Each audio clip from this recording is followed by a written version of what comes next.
Il y a un drama qui vient de secouer les réseaux sociaux dans le cadre d'un balance ton youtubeur, mais beaucoup plus épicé et sordide que à l'accoutumée. En plus, en pleine période de l'affaire PPDA où il se fait accuser par 8 femmes d'agression et d'harcèlement, les 8 femmes ont perdu leur dossier qui est classé sans suite. C'est ouf. Et comment c'est compliqué de faire confiance à la parole d'une femme dans la justice et ce genre de choses. Et en même temps, du côté des youtubeurs, 2 femmes dénoncent c'est pas du harcèlement ce coup-ci, mais des agressions sexuelles de la part d'un youtubeur. Mais deuxième effet qui se coule, il s'agit d'un youtubeur pro-féministe, ultra-gauchiste, qui est réputé dans le milieu pour répandre, on va dire, l'idéologie gauchiste, woke, progressiste, féministe, et il est un peu vu comme un chevalier blanc, un allié, un mec hyper sûr, un mec adorable dans ce combat, que ce soit LGBT, SJW et tout le bazar, et gauche et tout le bazar. Et c'est hallucinant de voir un chevalier blanc aussi étincelant tomber en disgrâce et être aussi tordu. Parce que, trigger warning, les 2 témoignages qu'on va lire, ils sont bordel de merde, cringe et surtout hard, extrêmement hard. Donc, surtout si vous êtes mineur, regardez pas cette vidéo, sérieusement. Et les autres, si vous êtes majeur, mais vous avez de mal avec ce genre de topic, qui est vraiment pas facile, faites attention aussi.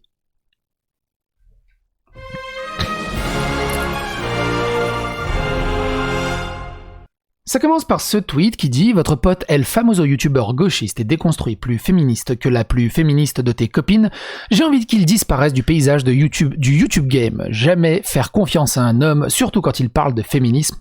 Faudrait le dire combien de temps encore. C'est comme ces gens qui vont t'expliquer comment marche un enfant alors qu'ils n'ont même pas d'enfant eux-mêmes. » Je vous remercie pour l'intention apportée à ce tweet vénère. En revanche, je ne souhaite pas divulguer le nom précis que j'ai en tête, déjà pour protéger certaines personnes, mais aussi parce que mon propos concerne tous les youtubeurs gauchistes, pro-féministes, entendez par là.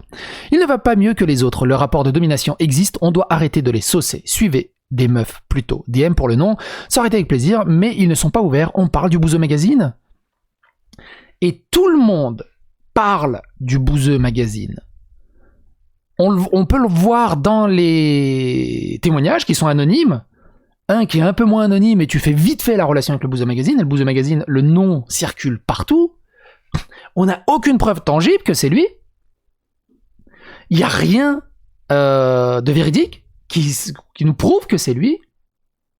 Le Bouzeux Magazine a totalement disparu des réseaux sociaux. Il est dans un tunnel. Lui qui tweet 80 tweets, 120 tweets, 150 tweets par jour, il n'y a plus rien. Et le pire, je trouve, c'est que tous les collègues du Bouzeux Magazine, qui échangent avec lui, qui discutent avec lui, j'ai échangé deux, trois messages en demandant, mais est-ce que quelqu'un d'entre vous l'a contacté pour au moins confirmer ou infirmer ou lui dire quelque chose ou le soutenir ou j'en sais rien, mais juste il se fait défoncer sur la toile. Et ça se trouve, c'est pas lui. Et si c'est lui, oh bordel de merde que c'est cringe. Et c'est là qu'on voit l'horreur, on va dire, entre guillemets, de cette forme d'ostracisation, de cancel. C'est-à-dire que même ses collègues les plus proches n'ont pas pris la peine d'aller lui poser la question. Non, je passe sous un tunnel là. Boum, boum, boum. C'est chaud. Jacod, qui avait fait plusieurs vidéos avec Bouzeux Magazine, qui dit « Je pourrais écrire un texte, mais je ne suis habité que par la violence, l'effarement et la colère depuis la lecture de ce thread. Je réitère mon soutien total à concrètement moi. » Je vous invite à regarder la playlist Bouzeux Magazine pour retrouver un peu le fil de l'aiguille. Mon soutien inconditionnel à Andrea, je te crois et tu es si forte de témoigner. Les youtubeurs alliés féministes, les pires enfoirés, épisode 8637. Trade à lire et vidéo à écouter pour prendre conscience de l'enfer qu'on a quasi toutes vécu. Les 2 témoignages sont assez gros. Donc il y a concrètement moi, TW, ça doit être thread warning, je crois. Agression sexuelle. Non, trigger warning, je crois que c'est thread warning. Trigger warning. CW, ça doit être content warning. Bon, c'est pas grave. Langage cru. Il y a quelques mois, j'ai vécu un événement qui m'a énormément marqué, je vous en parle maintenant. J'ai souhaité diviser mon témoignage en 2 parties pour aborder 2 dimensions très différentes de mon vécu, l'une sur Twitter pour aborder le côté factuel des événements, l'autre sur YouTube pour aborder l'aspect émotionnel qui m'a traversé durant cette épreuve. Alors, on va pas regarder la vidéo YouTube, je vous invite à aller la regarder. Elle est compliquée. Émotionnellement, elle est très compliquée. Et ce qui est assez intéressant par là, c'est que dans tous... En fait, ce que je veux dire par là, dans tout ce qu'elle a vécu, là où elle craque en vidéo et tombe vraiment en larmes et c'est putain de crève-cœur, c'est au moment où ce gars lui dit « tu me déçois ». Et en fait, c'est symptomatique de tous les gens, que ce soit une femme ou un garçon, qui idolâtrent tellement leurs idoles, peuvent leur faire les pires saloperies, ils ont une emprise sectaire de gourou,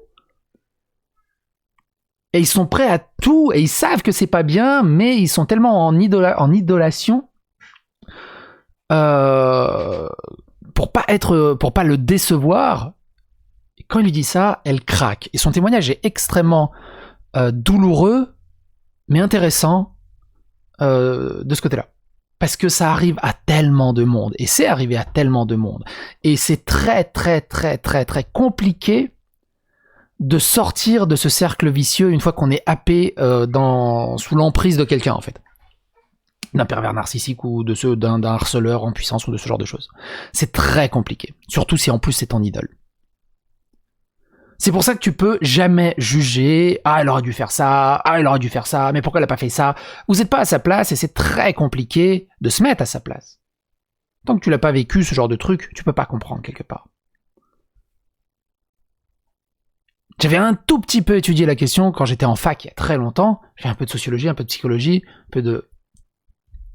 Mais bon, bref. On y va. Dans ce thread, donc, je vais essayer de rester le plus factuel possible, juste les faits. Vous trouverez dans cette vidéo un récit beaucoup plus émotionnel de ce que j'ai vécu. Contexte.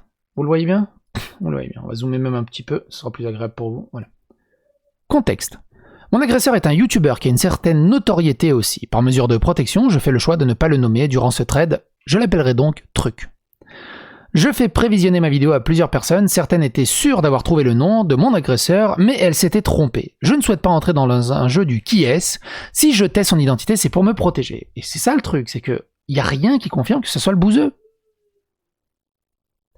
J'ose espérer que c'est pas le bouseux. Bordel de merde.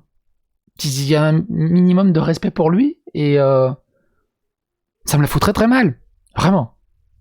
Et le problème, c'est qu'il a totalement disparu, et personne n'a réussi à le joindre, ou ne veut pas le joindre, pour confirmer ou infirmer.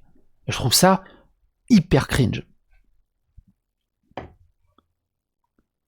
Warning. Avant de partir insulter quelqu'un, parce que vous croyez que c'est lui, je vous demande de peser le pour et le contre, parce que cette personne n'est peut-être pas mon agresseur. Bref, c'est parti pour le récit. J'aime beaucoup les vidéos de Truc, je l'admire, son discours est hyper déconstruit, je dis même souvent qu'il est plus féministe que moi, parce qu'il m'apprend parfois des choses sur ma condition de femme. Il y a quelques mois, j'ai contacté Truc via les réseaux sociaux, on s'est dit notre attirance réciproque sans aller plus loin. Quelques mois plus tard, il me recontacte. Je vais passer vers chez lui pendant mes vacances, je lui propose une rencontre, il est partant, je suis aux anges. Je le rencontre enfin, nous passons une très bonne journée ensemble, nous ne sommes pas seuls. Le soir, je commence à me rapprocher physiquement de lui, je vois que ça lui fait plaisir et qu'il se rapproche aussi. Je lui propose qu'on aille chez lui, juste tous les deux. Nous nous retrouvons chez lui, on s'assoit sur le canapé et on commence à discuter. Il m'explique que c'est que c'est compliqué pour lui de nouer des relations avec des femmes. Je suis étonné et lui demande pourquoi. Il me dit que chez lui, on s'assoit sur le canapé et on commence à discuter. Il me dit que du fait de sa notoriété, ses relations avec les femmes sont asymétriques. Nous abordons beaucoup de sujets, les discussions sont longues et intéressantes, nous avons beaucoup de centres d'intérêt communs. Durant la discussion, Truc s'arrête souvent de parler pour m'embrasser, pour me caresser. Ils viennent de se rencontrer. Alors moi, je le compare à ma propre expérience. Je suis loin d'être un chaud lapin, j'ai besoin de sortir très longtemps avec une nana avant même d'oser l'approcher ou la toucher ou l'embrasser ou quoi que ce soit. J'ai jamais compris ces gens qui arrivent à à conclure dès le premier soir et il se réveille avec des traces de moquette, des brûlures de moquette. Mais bref. Il me dit que durant la discussion, Truc s'arrête souvent de parler pour m'embrasser, pour me caresser. Il remonte mon t-shirt et saisit mes seins. Il caresse mes cuisses, je le laisse faire, mais je ne réponds pas beaucoup à ses avances. Je dis à Truc que je n'ai pas envie d'avoir un rapport sexuel avec lui. Il entend et continue ses tentatives d'approche, caresse et embrassade sur mon corps. Il commence à enlever mon t-shirt, je le laisse faire toujours sans répondre à ses avances. Au bout d'un certain nombre de tentatives, Truc me propose d'aller dans sa chambre, je réponds oui et nous y allons. Nous nous déshabillons, nous nous câlinons, nous parlons, nous rions et petit à petit nous entamons une relation sexuelle. Les caresses font lentement place à une masturbation réciproque, je gémis, je dis que c'est bon et que je le trouve très doué. Il me dit qu'avec de l'entraînement et de la volonté, on peut apprendre ce qui fait plaisir aux femmes. La masturbation réciproque dure un certain temps, puis Truc me demande mon consentement de manière explicite afin de savoir si je suis OK pour qu'il me pénètre. Je lui réponds carrément, en souriant. D'ailleurs, vous saviez en Suède qu'ils signaient des contrats avant l'acte, comme ça, la nana, ironiquement, peut pas se rétracter au réveil. C'est ouf, je trouve ça ouf. J'en étais où? Je lui propose de lui mettre le préservatif, il me répond oui avec un sourire. J'aime que ce soit moi qui mette le préservatif, c'est la meilleure façon d'être sûr qu'il soit bien mis et d'éviter les accidents. Les hommes sont parfois trop pressés, gênés, pour bien le mettre. Moi je suis claustrophobe de là, dès que j'en mets un, c'est pour ça, j'en mets jamais. C'est pour ça aussi que j'attends très longtemps avant de... Enfin bon, maintenant c'est fini, je suis avec ma femme depuis 18 ans. Je viens sur lui et nous entamons la pénétration, je gémis et lui dis que j'aime beaucoup, nous continuons un moment. Nous nous arrêtons et faisons une pause. Je sais plus si c'est à son initiative ou à la mienne. On s'allonge, on discute pendant plusieurs minutes, il rabaisse les autres mecs qui ne sont pas aussi bons que lui pour donner du plaisir aux femmes. Je lui réponds que je le trouve dur avec les autres hommes. La discussion reste fluide. Parfois on rigole, parfois on se fait des petites caresses, des petits bisous, on recommence la pénétration. Au bout d'un moment, je lui dis que bientôt, je ne vais plus avoir envie. Il me répond « Ok » pour une pause, mais on reprend après. Je lui dis que non, c'est pas sûr que ça dépendra de mon envie. Il me répond étonné « Bah comment ça, on va arrêter là ?» Il arrête la pénétration et nous engageons une discussion. Il me répète « Je veux bien une pause, mais on reprend après. » Je lui dis « Non, non, je te dis que mon envie baisse. Si elle ne revient pas, on ne reprendra pas. » Il reste silencieux un moment, regarde par terre, soupire plusieurs fois. Il dit « Non, mais c'est pas possible, on va pas s'arrêter comme ça. » C'est le mec... Je dis avec douceur et fermeté, on ne reprendra pas. Il me dit, mais enfin, c'est bien la première fois de ma vie qu'on me fait ça. Je m'excuse, je suis désolé, mais je n'ai plus envie et je vais pas me forcer pour toi. Il regarde par terre, soupire, ferme les yeux et soupire. Il reste silencieux un moment et dit, ok, on reprendra pas, mais au moins, tu me finis. Je lui réponds, non, je veux pas te finir. C'est sympa pour un mec qui se dit pro-féministe, ultra-gauche, qui comprend les joies des femmes, les douleurs des femmes, les harcèlements, les agressions et tout. C'est ouf. Enfin, même moi, ultra macho, on va dire viril, entre guillemets, et tout le bazar, serbe, mais jamais de la vie ça me viendrait à l'idée de faire ce genre de truc. C'est ouf. J'arrive même pas à le computer dans ma tête. C'est ouf. Il bascule la tête en arrière, soupire plusieurs fois et dit « Mais enfin, toutes les femmes le font, tu peux faire un petit effort, c'est pas grand-chose. » Je réponds avec douceur et fermeté « Non, je ne le ferai pas. » Il dit « Mais tu peux pas me faire ça ?» Je lui demande pourquoi. « Bah parce que ça génère trop de frustration. » Je lui dis qu'on fonctionne différemment et il me dit que ma façon de fonctionner est mauvaise et qu'elle génère trop de frustration même s'il peut comprendre que je fonctionne comme ça. Durant la discussion, il tente parfois de reprendre les relations sexuelles en commençant à caresser mon corps avec ses mains, mais je les retire. À un moment, il saisit mon poignet et tire fermement ma main vers son pénis. Je tire pour tenter de dégager ma main. Il resserre son emprise, il essaie encore d'amener ma main vers son pénis, je résiste, il soupire et tire plus fort. C'est un ballon de baudruche, quoi. Enfin, je lâche la résistance. Il pose ma main sur son pénis et fait faire un va-et-vient avec ma main sur son pénis déjà mou. J'essaie de retirer ma main, mais il continue. Je le laisse faire quelques secondes, dès qu'il relâche assez son emprise, je retire brusquement ma main. Il la reprend fermement, le visage fermé, et la ramène sur son pénis, malgré ma résistance. Il la pose sur son pénis et m'empêche de le retirer. Les youtubeurs, ils ont un problème avec la sexualité et avec les femmes, j'ai l'impression. Pas tous, hein, évidemment, mais il y a une grosse partie. Encore une fois, j'attends qu'il relâche assez son emprise pour retirer ma main. Lorsque je la retire, il soupire fortement, il reste silencieux, penche la tête en arrière, soupire encore. Il recommence à me parler, me dit qu'il m'avait prévenu qu'il avait un fort appétit sexuel. Je lui demande s'il le fait qu'il ait un fort appétit sexuel veut dire que je dois continuer, même si je n'ai plus envie. Il regarde par terre, ne répond pas, reste silencieux un moment. Il me dit que je savais à quoi m'attendre en venant dans sa chambre. Que quand on était au salon, c'était le moment où je pouvais dire non. Qu'il l'aurait accepté, mais qu'une fois que j'ai dit oui et que je viens dans la chambre avec lui, je sais très bien comment ça va se passer. Je lui demande si quand une femme consent à un rapport avec lui.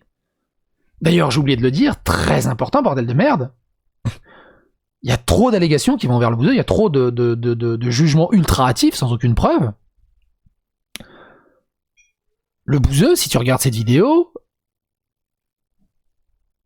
et que t'as envie d'infirmer, de contredire, je sais pas, de clamer ton innocence, ou j'en sais rien, d'un droit de réponse, hésite pas à me contacter, et tu pourrais te donner ta version directement. Ça pourrait être... Parce que là, c'est fou, c'est fou.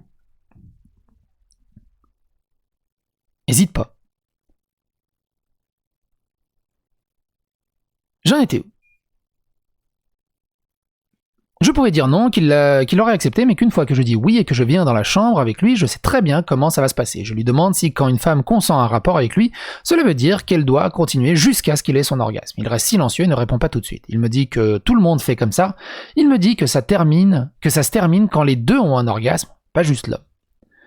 Je lui dis que je ne fonctionne pas comme ça, que je fonctionne par l'envie et le consentement des deux partenaires sans pression d'orgasme, ou autre. Il me demande si ça m'arrive parfois d'avoir une relation sexuelle sans orgasme et de me sentir bien après. Je lui réponds que oui.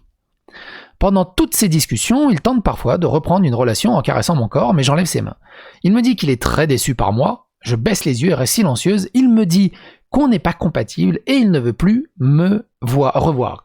Ce passage dans la vidéo est des putains de crève-cœur. Elles font en larmes à ce moment-là. C'est pour ça que j'ai pas envie de mettre des extraits de vidéo. Allez la regarder vous-même. Mais bref, apportez un maximum de soutien. C'est ouf, ce genre de comportement. Je reste silencieuse, les yeux baissés. Il retente une caresse, je le laisse faire et prend son pénis dans ma main. Il est très heureux, il commence à me pénétrer frénétiquement avec ses doigts pendant que je le masturbe. Comment tu peux continuer à avoir un appétit sexuel? La nana, elle est en détresse en larmes. C'est dingue. C'est ouf.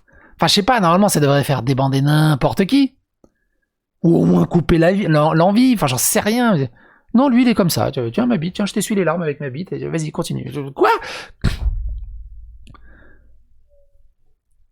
Il me dit rapidement qu'il n'arrivera pas à l'orgasme comme ça. Je lui demande ce qu'il faut faire. Il montre mon vagin, puis ma bouche, et me dit « par là ou par là ». Enfin, limite, tu dis ça quand t'es en très bon terme avec ton ami et que t'as des jeux un peu sexuels rigolos. Mais pas dans ce cadre-là. Enfin, il y a vraiment un malaise là.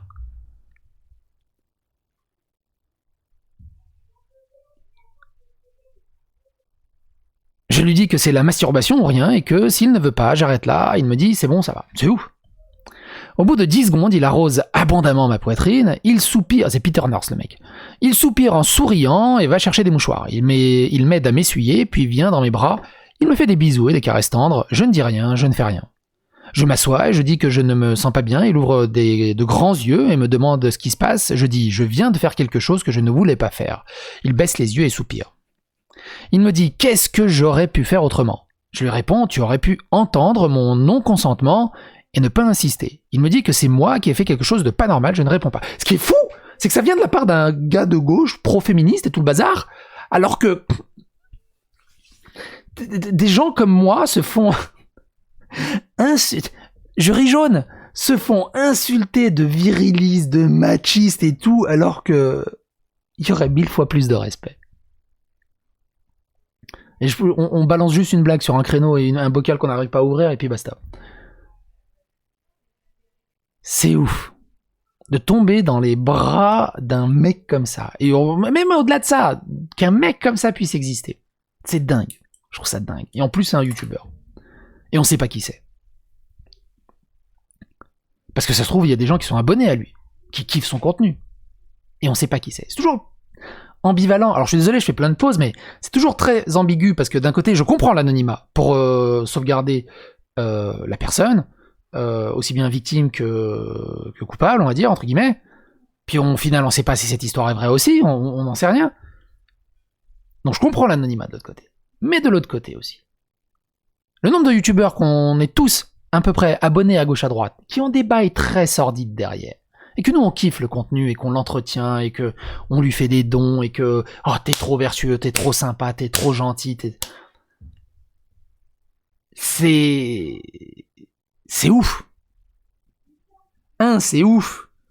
Pour ceux qui se rendent pas compte et qui suivent ce genre de personnes, et de l'autre côté, c'est encore plus ouf de voir des potentielles victimes qui voient le mec se faire aduler, mais qui n'osent rien dire parce qu'elles vont se faire défoncer la gueule. Parce que coupable ou pas coupable, les gros influenceurs, ils auront toujours des gens qui vont les défendre aveuglément, parce qu'on a écorché leur image. Et c'est dingue. C'est pour ça qu'il est très important de prendre du recul, de calmer le maximum, de désensibiliser, on va dire, le maximum, de désémotionnaliser, je sais pas si ça se dit, mais vous comprenez là où je veux en venir, quand on apprend ce genre de contenu. J'en étais où? Après un silence, il me dit calmement, j'aimerais qu'on reprenne exactement ce qui s'est passé et que tu me dises si tu es d'accord ou pas à chaque étape. J'acquiesce. Et il me dit, tu es d'accord pour venir chez moi? Je réponds, oui. On a eu une relation sexuelle, tu étais consentante et tu as pris beaucoup de plaisir. Oui.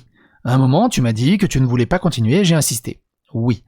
Tu as fait un petit effort que tout le monde fait rien. Rien de bien important. Non. Il me dit, bah, c'est pas grand chose de finir quelqu'un. C'est rien de grave, non? Bien sûr que non, c'est rien de grave de finir quelqu'un quand les deux personnes sont consentantes. Mais je n'étais pas consentante et tu as insisté, insisté et insisté. Jusqu'à ce que je le fasse.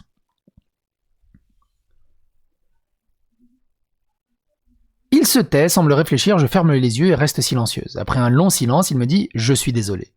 Je le serre dans mes bras, il recommence à dire que j'aurais dû savoir comment ça allait se passer, qu'il ne savait pas que je n'étais pas performante. C'est pareil, ce passage dans la vidéo, faut le reprendre dans le contexte de la vidéo, il est compliqué. Il me pose plusieurs questions sans que je réponde. Je lui dis que j'ai fait une crise d'angoisse et que je ne suis pas en état de lui répondre. Il reste silencieux un moment, il soupire. Je reste silencieuse, je lui dis que je vais rentrer. Il me dit que lui aussi, je déconne, c'est une blague très mal placée. Il me dit qu'il ne veut pas me ramener dans cet état. Nous restons encore 1 heure à parler de consentement. Il répète les mêmes phrases, puis il me ramène. Il est 3h du matin. Pour me dire au revoir, il me serre dans ses bras et me fait un petit bisou dans le cou et me laisse seul, je m'allonge et je pleure. Nous coupons le contact. 6 jours plus tard, je lui envoie un SMS pour lui dire que j'aimerais qu'on parle de ce qui s'est passé. Il demande à ce qu'on échange par écrit car il angoisse à l'oral. Je réponds que ça me va et je lui dis que je me sens mal depuis 6 jours. Je lui demande si de son côté il voit toujours les choses de la même manière. S'il y a réfléchi, il me répond qu'il est désolé car il m'a certainement mis dans une situation compliquée de par sa position entre autres, qu'il croit qu'il m'a blessé ou pire, il dit qu'il regrette. Je lui dis que le non-respect du non-consentement et la contrainte physique, c'est pas juste une situation compliquée. Je lui dis que j'ai cru qu'il était safe parce qu'il se disait allié, mais que ses actes sont loin de ses paroles. Je lui dis que je ressens la colère, déception, tristesse, culpabilisation, angoisse, que ma vie est en pause, que j'ai du mal à profiter des moments simples, à vivre de bons moments, que j'ai peur aussi et que reprendre le contact avec lui c'était super dur.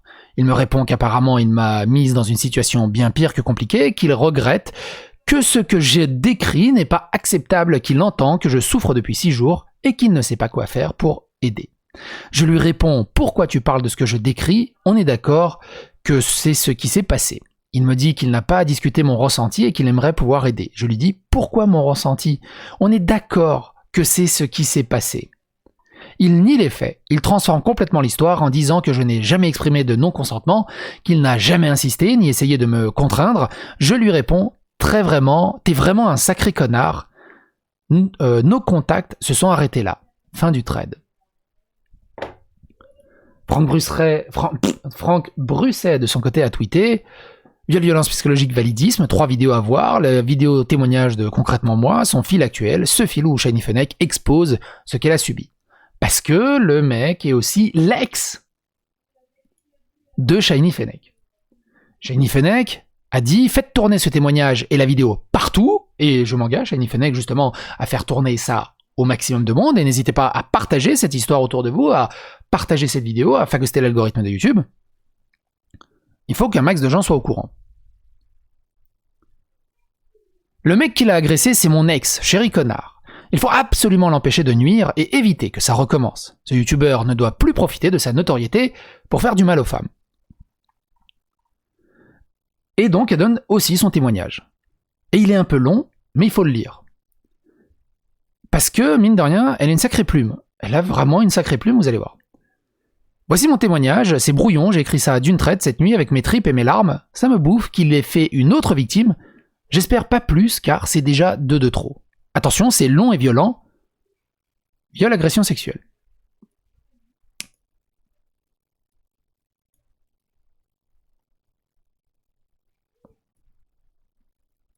Vous voyez ? Bon, vous voyez pas les premières lignes, c'est pas trop grave. Mes 3 ans de relation avec Chéri Connard. Suite à la vidéo d'Andrea de la chaîne Concrètement Moi, j'ai décidé de prendre la parole publiquement pour la soutenir parce que c'est une victime, bien sûr, mais que sa douleur et sa détresse me touchent d'autant plus que notre agresseur est le même homme que j'ai aimé pendant 3 ans et que cet homme m'a agressé également, et pas qu'une fois. J'ai besoin de parler, de tout raconter, qu'on sache qui il est vraiment. Je ne dirai pas qui c'est, mais si vous le suivez, vous le reconnaîtrez. C'est un youtubeur de gauche, militant, qui se dit féministe et jouit d'une petite audience. Il y a que lui pour croire qu'il est quelqu'un en dehors de Twitter. Quand je l'ai connu, sa chaîne n'existait pas. On s'est connus via Facebook sur sa page publique. La première fois, on s'est pris la tête sur une de ses publications. Et j'avais coupé court à l'échange en concluant que c'était un connard fini. Et puis quelques mois plus tard, on s'est recontacté pour son anniversaire en 2018, et là, on a accroché. À partir de là, on s'est parlé tous les jours, et ce, pendant 3 ans. Dès le départ, il me dit qu'il se méfie des gens, on cherche à le censurer, il a perdu pas mal de son travail signalé, etc. Qu'il ne fait confiance à personne, et pourtant il me confie des choses très perso sur sa famille, des photos de lui, mais aussi de sa cousine au mariage de son frère, par exemple, car il voulait que je les voie tout beau dans son costume. Que je le vois tout beau dans son costume. Et donc ça me paraît bizarre, mais il me dit que c'est parce qu'il m'apprécie, et c'est réciproque. Je me pose pas plus de questions que ça. Très vite, on parle de se voir, on habite très loin l'un de l'autre. Avec mon handicap et mes enfants, c'est compliqué. Mais bref, je me décide à aller voir avec une pote un week-end en août 2018. Au début, il insiste pour nous héberger chez lui, mais ayant eu des mauvaises expériences, on préfère prendre un hôtel. Il comprend, mais paraît déçu. Très rapidement aussi, il commence à me chauffer. Mais même si je suis flatté et que j'aime flirter, parler cru et m'exciter en ligne, c'est pas trop mon délire. Et puis je préfère attendre de le voir. Ce n'est pas du tout mon style, et même si je l'aime bien, je ne veux pas lui donner de faux espoirs. Je lui en parle, mais pour lui, je suis à son goût, et forcément on va se plaire en se voyant, et il va me dire qu'on se roulera une pelle pour se dire « Bonjour ». Je suis mal à l'aise, mais je me dis que je suis sûrement prude. On arrive donc sur place, et il nous rejoint en bas de l'hôtel pour visiter la ville. Ma pote me dit qu'elle le voit en bas, je regarde, mais je ne vois qu'un clodo assis par terre, en jean déchiré et un chapeau crasseux vissé sur la tête. Et merde, si en fait c'était lui. On descend et je dis à ma pote qu'au pire, on boit juste un coup avec lui et on se fera le week-end sans lui. Qu'on trouvera un prétexte parce que je suis trop mal. Il fait la bise à ma pote en premier et à mon tour, il est tout heureux et je le vois viser ma bouche. Je tourne la tête très vite et je lui fais la bise. Il semble déçu mais on change de sujet pour aller boire un verre. Toute la journée, il va rester près de moi et a à peine adressé la parole à ma pote. Je mets ça sur le compte de la timidité. Passé ce moment de gêne, on a retrouvé notre complicité et nos private jokes. Arrivé le soir, on décide de faire un pique-nique dans un parc et le soleil, plus mon traitement qui était nouveau et que je ne savais pas doser, j'ai été malade. Je m'éclipsais plusieurs fois pour aller vomir et il était trop mignon car il s'inquiétait. Ma pote était blasée et savait que c'était rien. Mais il était aux petits soins et à un moment m'a proposé de me caler contre lui pour soulager mon dos.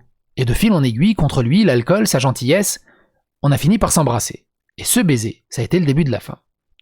On dirait les trucs d'ado quand on a 16 ans. On parle de youtubeurs qui a, je crois, plus de 30 ans, 35 ans. J'insiste vraiment parce qu'il y a des moments dans une histoire, un point précis où tu sais que ça a merdé. C'était là. Ce baiser a été le plus magique du monde. C'est le truc aussi qui est fou. Il y a un mec, il y a quelques heures, tu le trouvais qui ressemblait à un clodo. Quand tu lui roules une pelle, c'est le baiser le plus magique du monde. Comme quoi, faut jamais se fier aux apparences. Ce baiser a été le plus magique du monde, et au moment où je vous le décris, après tout ce qui s'est passé, je pleure. Parce que ça restera un des plus beaux moments de ma vie. Cette magie où plus rien ne compte autour. On est juste seul avec l'autre. C'est puissant. Et ta copine qui tient la chandelle. Fort, unique. Et je m'en veux de chérir ce moment encore aujourd'hui. Car c'est ce petit instant de rien du tout qui m'a fait tenir 3 ans. T'imagines le roulage de pelle, quoi, au bout d'un moment. Malgré tout ce que j'ai pu endurer. Ce baiser dans le parc a été ma Madeleine, mon instant de grâce, mon idéal perdu que j'ai vainement cherché à retrouver. En vain, ce baiser a été mon épiphanie et ma malédiction, le début et ma fin. Elle écrit vachement bien, c'est vraiment, là je suis en mode premier degré, elle écrit vachement bien. Nous avons quitté le parc, il m'a proposé de dormir chez lui. J'ai accepté, je suis retourné chercher ma valise dans notre chambre, je revois encore mon ami me supplier... Je renvoie encore mon ami me supplier de faire attention à moi, d'y réfléchir. Mais mon destin était en marche, et je l'ai quitté, des étoiles dans les yeux. On devait se retrouver dans le coin le lendemain pour une visite d'un château. On prend sa voiture, il fait nuit, et pour recontextualiser, à ce moment, je commence à flipper, parce qu'on roule depuis pas mal de temps. On a quitté la ville, et on est dans la forêt. Il fait noir, et on dirait le début d'un mauvais film d'horreur, genre le projet Blair Witch. Et pendant que je me fais la réflexion, il trouve marrant de dire « Ouais, c'est pratique d'habiter là parce que je peux violer et enterrer des filles ici, personne ne les retrouvera jamais. » Très drôle en effet, surtout qu'il le fera, mais sans nous enterrer. Oui, en tout cas, pas sous la terre, mais sous la culpabilité et la honte. On finit par arriver chez lui, j'ai peur de me tordre une cheville, mais il ne fait pas mine de m'aider. Il sait que je suis handicapé pourtant, ni de porter ma petite valise. On entre et on s'installe sur le canapé et on reprend notre baiser magique où on l'avait laissé. Il s'arrête parfois pour me prendre la tête dans ses mains et me dire « Ce que tu es belle !» Après, avec presque de l'étonnement. Je me sens à cet instant belle et désirable. Il me dit « On monte dans la chambre et là c'est assez bizarrement mais marrant. » Je m'explique. C'est assez bizarre mais marrant. Je m'explique. C'est comme si on avait toujours été en couple. Je monte ma valise, je passe à la salle de bain, où il me suit, et on se brosse les dents ensemble. Il me regarde me démaquiller, on plaisante, c'est détendu. C'est limite si je fais pas pipi sous son nez, tellement c'est cool. Première journée, c'est ouf. Moi j'ai attendu 1 an et demi avec ma femme avant de faire quelque chose.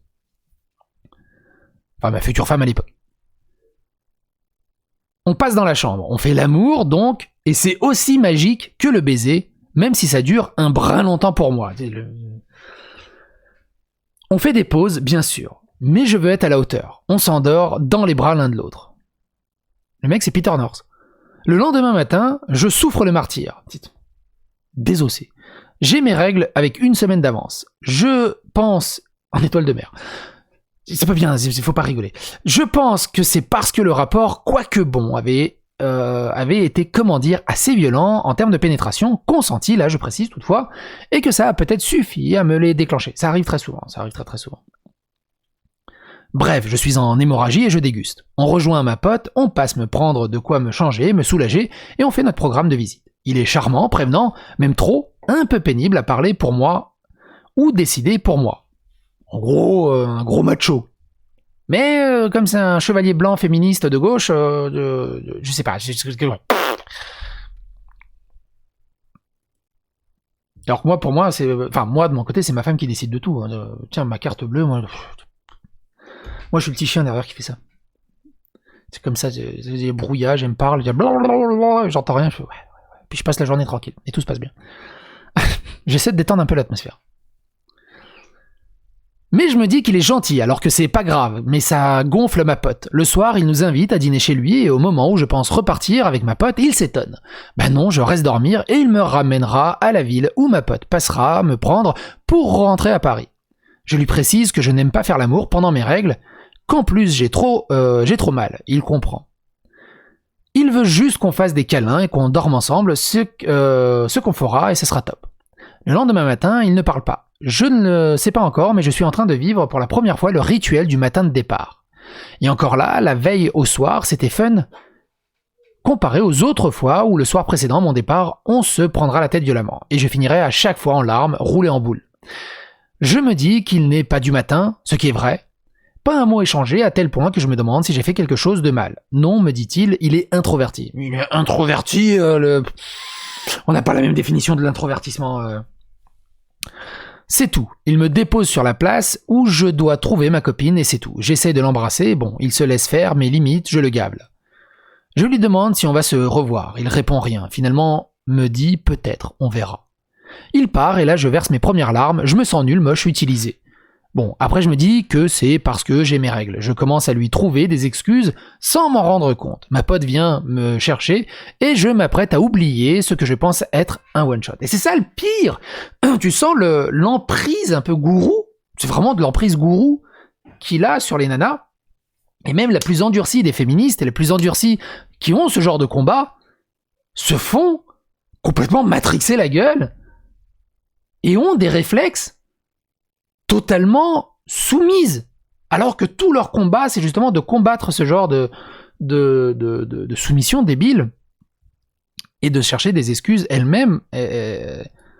Ouais, c'est à cause de mes règles et tout le bazar. T'imagines la puissance psychologique qu'ont ce genre de prédateurs, parce que c'est vraiment des prédateurs ou dans quelque part.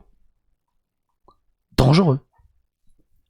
Sauf qu'on se reparle sur Facebook, on continue de bosser ensemble, il me parle d'un projet de chaîne YouTube, il est content que je m'intéresse, on échange beaucoup, il aime mes idées et je lui propose de revenir le voir au début avec le prétexte de finir les visites prévues.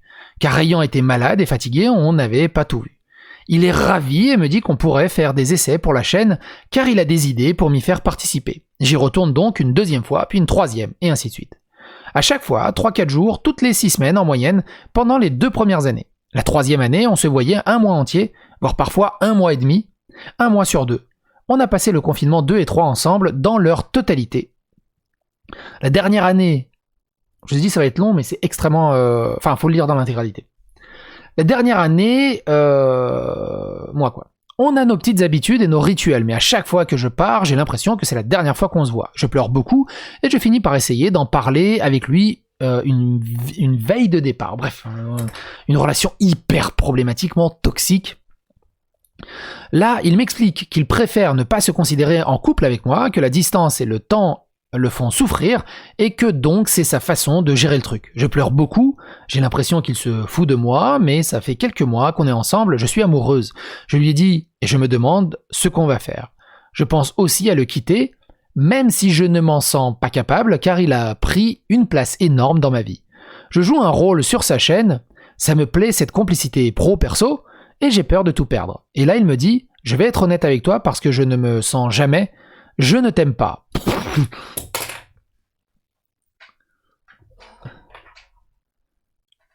Je ne serai jamais amoureux de toi, je suis bien avec toi, mais c'est tout, donc on continue si tu veux, mais sache-le. Il dit ça au bout de plusieurs mois, à une mère de famille handicapée. C'est ouf. C'est ouf. Je prends ça comme un coup de poing dans le bide, mais mordu, je décide de rester. Il va y avoir ce week-end entre amis qu'on passe à 4, lui et ses potes, et 2 de mes potes, j'imagine. Où à la base, il n'était pas prévu, mais a voulu s'incruster en pensant que ça serait une façon pour lui de rencontrer des abonnés, alors que non, on allait voir mes potes. Il ne s'attendait pas à rencontrer Chéri Connard, le youtubeur, mais Chéri Connard, le mec de leur pote Anso. Il s'est conduit comme le dernier des connards en me collant comme s'il fallait qu'il me pisse dessus pour marquer son territoire. Me pelotait de façon obscène, j'étais mortifié devant mes potes à les accuser de validisme à mon égard pendant le séjour, alors que c'est lui qui l'a été en n'écoutant jamais mon ressenti et mes besoins. Il a fallu que je me mette littéralement à hurler de douleur au énième virage trop serré, au dos d'âne pris trop rapidement pour qu'il daigne percuter que j'insistais pas pour rien quand je lui demandais de rouler doucement et que je souffrais le martyre. Il a particulièrement choqué mes amis en leur distribuant des dédicaces personnalisées.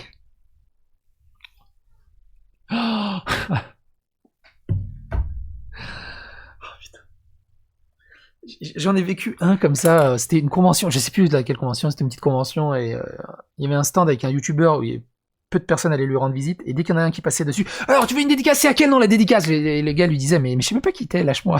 Ah putain. Bordel de merde. Bon.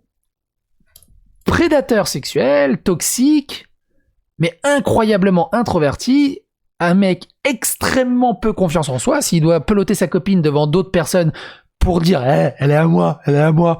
Un gros manque de confiance en lui. Alors je psychologise un peu, mais n'hésitez pas à donner votre avis évidemment dans les commentaires. Évidemment, des commentaires corrects. J'en étais où? Ou sous couvert d'humour, il s'est permis des insultes. Exemple, un de mes amis a passé le week-end en cuisine pour nous. Merci pour la bouffe, même si tu as cherché à nous empoisonner avec des trucs trop gras. Et idem, cette fois-là, on s'est engueulé en se quittant parce qu'il était vexé que je ne rentre pas avec lui en voiture et que je prenne le train sur place, plus rapide pour moi. Il m'a jeté à la gare, sous la pluie, à attendre 3 heures mon train. Mes potes m'ont tenu compagnie au téléphone pendant que je pleurais, persuadé d'avoir été largué. Mais non, et à partir de là, il avait réalisé que j'étais véritablement amoureuse de lui, que je faisais ce qu'il voulait et subissais tout sans broncher ou presque. Et la relation a pris un autre tour. Quand j'arrivais chez lui, le rituel était toujours le même. On mangeait un morceau et on faisait l'amour direct quand j'arrivais. La distance, l'attente, bref. On en avait très envie. Et j'adorais cette fois-là, car elle durait une 20aine de minutes. Et moi, ça m'allait bien, c'est tout. Je crois qu'il durait très longtemps, je sais pas. Bon, bref. Car sinon, les rapports sexuels que nous avions étaient toujours à son initiative. À savoir le soir, au coucher, après avoir bu des bières, il ne voulait jamais faire l'amour le matin. Le matin, c'est cool. Ou l'après-midi. Ou ailleurs que dans le lit. Très rare. Le soir, au lit, alcoolisé, une fois, je m'en suis ouverte à lui. Je me demandais pourquoi il avait besoin de boire pour me faire l'amour. T'es plus joli comme ça. Vous la connaissez cette blague? C'est une blague. Une fois, je m'en suis ouverte. Je me demandais pourquoi il avait besoin de boire pour me faire l'amour. Il s'est énervé très fort en me disant que j'allais pas commencer à dire comme son ex, qu'il était pas du tout alcoolique. Généralement, quand ils s'énervent comme ça, c'est qu'ils ont un problème avec l'alcool. Je n'avais pas dit, parce que je dis juste, ouais, j'aime boire, c'est tout. Je n'avais pas dit ça en ces termes, mais faut avouer que boire tous les soirs entre 2 à 3 litres de bière, ça fait beaucoup quand même, même si elle ne titre pas fort. Et qu'il en avait besoin pour tenir longtemps. Ah, en fait, c'est pour se désensibiliser le gland, j'imagine, pour du coup, il tient plus longtemps. Il faudrait que j'essaye. J'ai jamais fait l'amour bourré, tiens. J'ai déjà bourré en faisant l'amour, mais j'ai jamais fait l'amour bourré, disons. Mon avis ne comptait pas. Lui voulait que ça dure 2 heures. Et tant pis si j'étais handicapé. Et que parfois, je lui disais sans plaisanter, je vais crever, j'arrive plus à respirer, fais une pause. Ça fume, change de trou.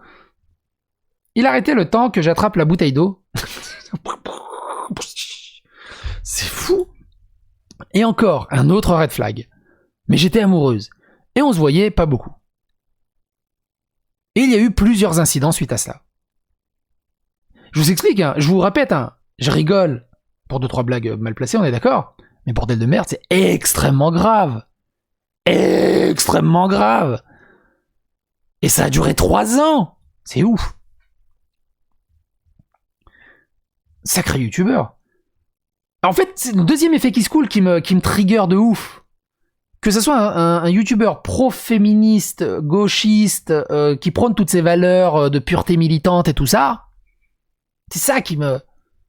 de ouf. Et ce genre de youtubeurs sont les premiers à venir m'insulter sur mes vidéos. Ouais, t'es un connard, t'appelles un truc, ouais, tu respectes ta... Et t'as envie de leur dire, bordel de merde, t'as vu la gueule de ton paillasson avant de venir te frotter au mien? Je préfère largement des mecs qui assument, qui sont absolument pas carrés, ils sont absolument pas vertueux sur 36 000 points, qu'ils ont des travers à gauche à droite, qui sont, voilà, ils ont des hommes normaux, enfin des êtres humains normaux plutôt, que ce soit des femmes normales, du coup, pour le coup. Mais bref, vous avez compris là où je veux en venir. La pureté militante. Une fois, je suis venu le voir avec du CBD. J'imagine de la bœuf. J'en prenais pour essayer de soulager mes douleurs et réduire mes doses de morphine. N'ayant pas fumé depuis le lycée, il a voulu tirer quelques tafs. Vu qu'il n'y a pas de THC dedans, j'avoue que je pensais naïvement qu'on allait passer une bonne soirée, sauf que non. Dans la journée, pendant l'enregistrement de l'émission où j'avais fait des voix, j'avais vu un dossier à mon nom sur son bureau. Bon, c'est là que tu comprends que c'est le bouseux, parce qu'en plus, ils ont fait des vidéos ensemble. Et il y a aussi 2-3 autres tweets de Shiny Fennec où elle explique que c'est elle qui lui a acheté le méga drapeau Iron Maiden, les pantoufles et 2-3 conneries que tu vois dans les vidéos et tout le bazar. Mais c'est pour ça, extrêmement important, j'aimerais vraiment avoir la version du bouseux. Le bouseux, si t'es là, viens me voir, fais ton droit de réponse, hésite pas, bordel de merde. T'es dans une sauce incroyable.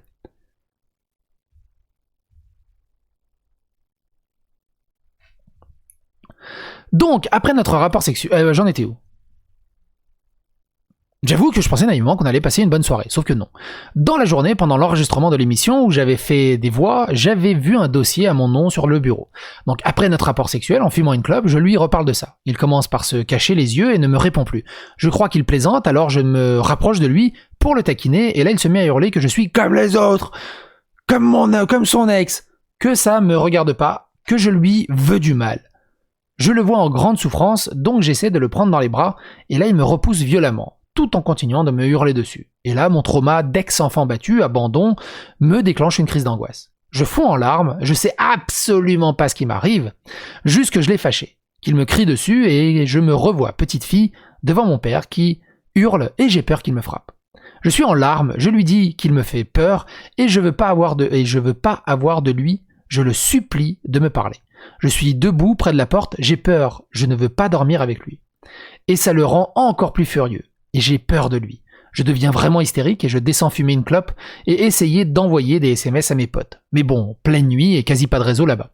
Je finis par remonter, car trop froid en bas pour dormir sur le canapé. Je me couche tout doucement sur mon côté en pleurant.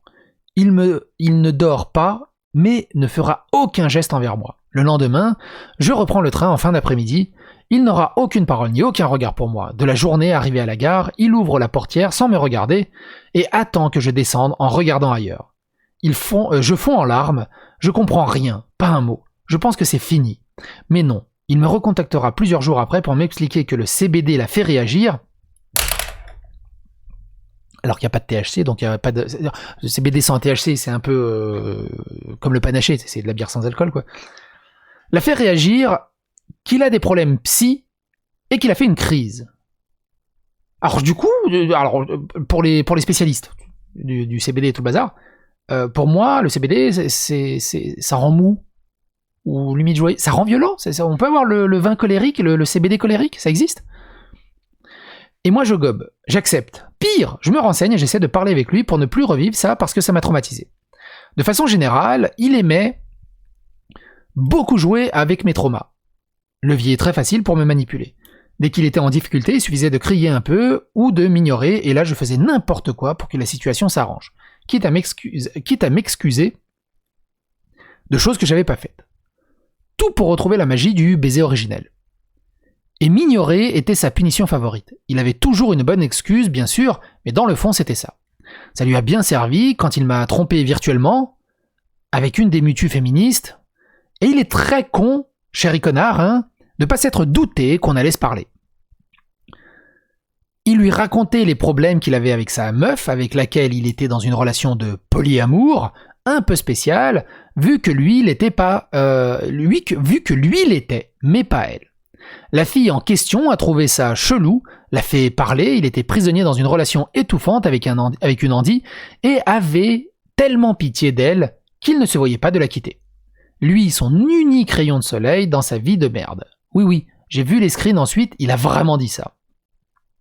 Quand elle a percuté que c'était de moi dont il parlait, elle l'a quitté sur le champ.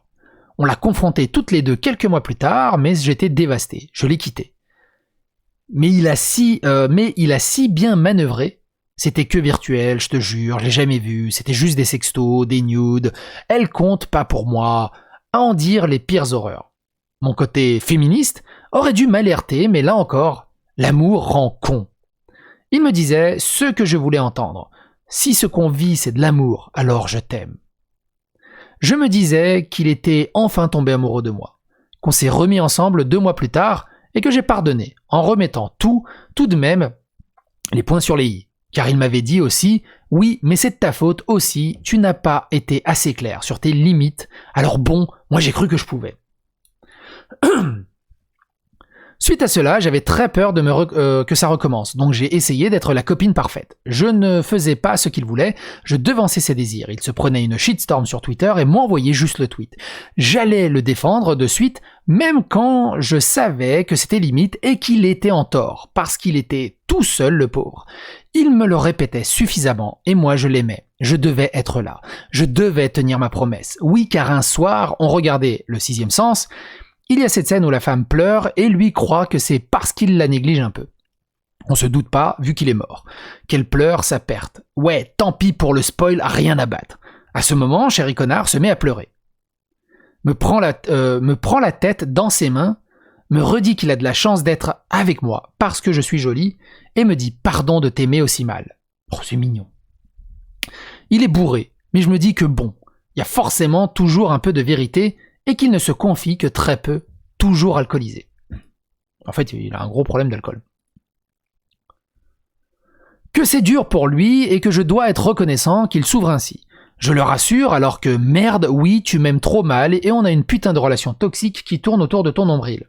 Pas que son nombril. Et c'est là qu'il me sert contre lui, promets-moi que toi, tu ne me laisseras pas. Promets-moi que tu ne m'abandonneras pas. J'écris ces lignes en chialant. Parce que dire ça à quelqu'un qui a un trauma d'abandon, c'est douloureux. J'aurais donné mes 2 reins à Chéri Connard à cet instant pour lui prouver mon amour et ma loyauté. Non, mon amour, je t'aime et je ne te quitterai jamais. Je promets. Et même après les agressions sexuelles, oui, je vais les raconter, mais c'est pas facile, faut du contexte.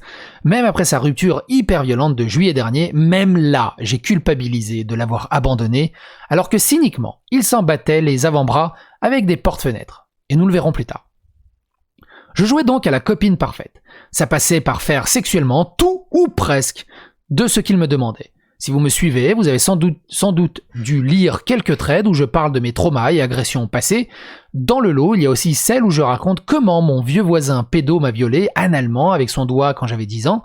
Ce n'est pas arrivé qu'une fois, c'était sur quelques mois. Mais j'ai tout refoulé. J'en ai jamais parlé à mes parents, que tardivement, à mes amis et plus récemment à mes partenaires pour leur expliquer que ces souvenirs m'étaient revenus en mémoire à la suite d'un viol vaginal à 17 ans. Ma première fois, un mec m'a ramené de boîte et au lieu de me déposer chez moi, on est passé chez lui avant que je perde ma virginité sans mon consentement. Si j'ai pu surmonter ce traumatisme-là et continuer à kiffer la pénétration vaginale sans aucun problème, il n'en est rien pour la sodomie. J'ai réessayé avec des partenaires safe, mais quoi que je fasse, des partenaires safe, c'est des partenaires féministes, je crois. Mais quoi que je fasse, je finis en larmes pendant des heures quand carrément je ne dissocie pas en revivant la scène. En gros, je ne vois plus rien, je suis prostré et je revois le visage de mon agresseur, les sensations, les odeurs, mon corps est là. Mais moi, je suis très à l'intérieur et je ne réagis pas. T'imagines le courage qu'il faut pour faire ce genre de témoignage et dire partagez ça autour de vous, bordel de merde. C'est ouf, c'est franchement... Shani Fennec, médaille de l'honneur, prix Nobel, j'en sais rien, mais j'aurais jamais le courage de partager un témoignage pareil. C'est ouf. Enfin, si j'avais vécu, mais j'ai pas vécu ça, évidemment. C'est ouf. C'est ouf. C'est chaud à lire. Hein. Je sais pas vous, comment vous êtes dans l'état, vous êtes dans la vidéo, mais c'est chaud à lire. Hein. C'est chaud à lire.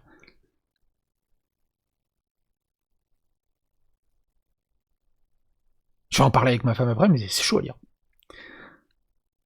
Je finis en larmes pendant des heures, quand carrément je ne dissocie pas en revivant la scène. En gros, je ne vois plus rien, je suis prostré, je revois le visage de mon agresseur, les sensations, non, les odeurs. Mon corps est là, mais moi je suis très à l'intérieur et je ne réagis pas. Et donc un soir arrive la levrette avec Chéri Connard. C'était en général pour le finir quand il avait très très envie de jouir soit la levrette, soit la fellation complète, à savoir avaler, et donc il est très très excité. Moi aussi, on va pouvoir jouir ensemble, et là, je commence à voir le décor changer. Ça sent le vieux. J'ai 10 ans. Merde, il se passe quoi? J'entends vaguement Chéri Connard me parler dans le lointain. Je sais pas ce qu'il dit. Je sens un truc dans mes fesses. J'ai envie de pleurer. Je veux rentrer chez moi. Je veux ma mère. Je ne sais pas combien de temps ça dure. 2 minutes, 5 minutes, 10 minutes. Aucune idée. Quand je reprends mes esprits, je suis toujours à quatre pattes. La lévrette continue. J'ai toujours son doigt dans mon anus et je l'entends me dire « Bah, tu dis plus rien depuis un moment, ça va? T'aimes pas? J'ai du mal à parler, ça sort pas? » Non. C'est pas Chéri Connard qui dit ça. Chéri Connard, il dit « Ça va? T'aimes ça? » Et donc elle apprend. J'ai du mal à parler, ça sort pas. J'arrive finalement, dans un souffle, à dire « pas trop ».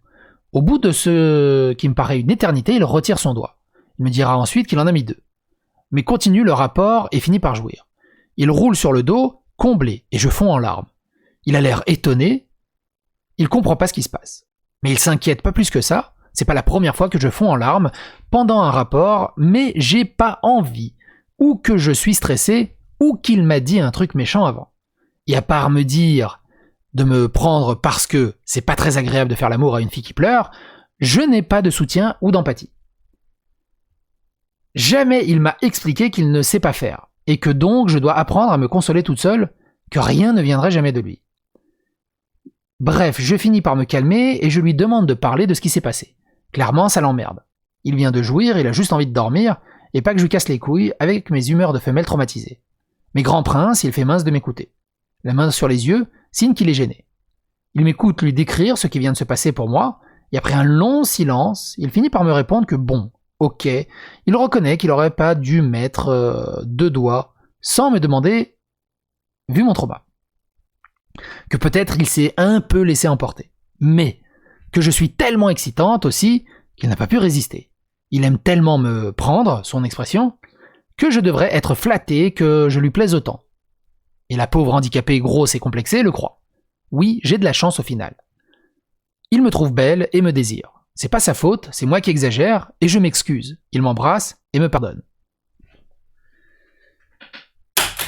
Je sais pas combien de fois je vais lancer ce putain de stylo. Mais ça me déstresse. Ça me déstresse. Ça me déstresse. Ça me déstresse.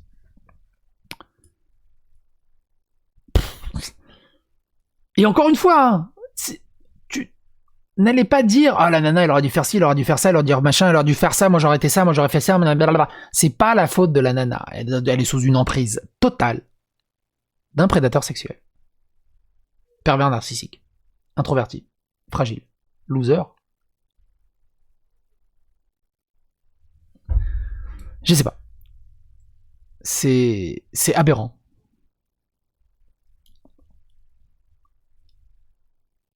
Et t'imagines le discrédit qui balance sur tous les youtubeurs pro, femme, gauche, woke, progressistes. Enfin,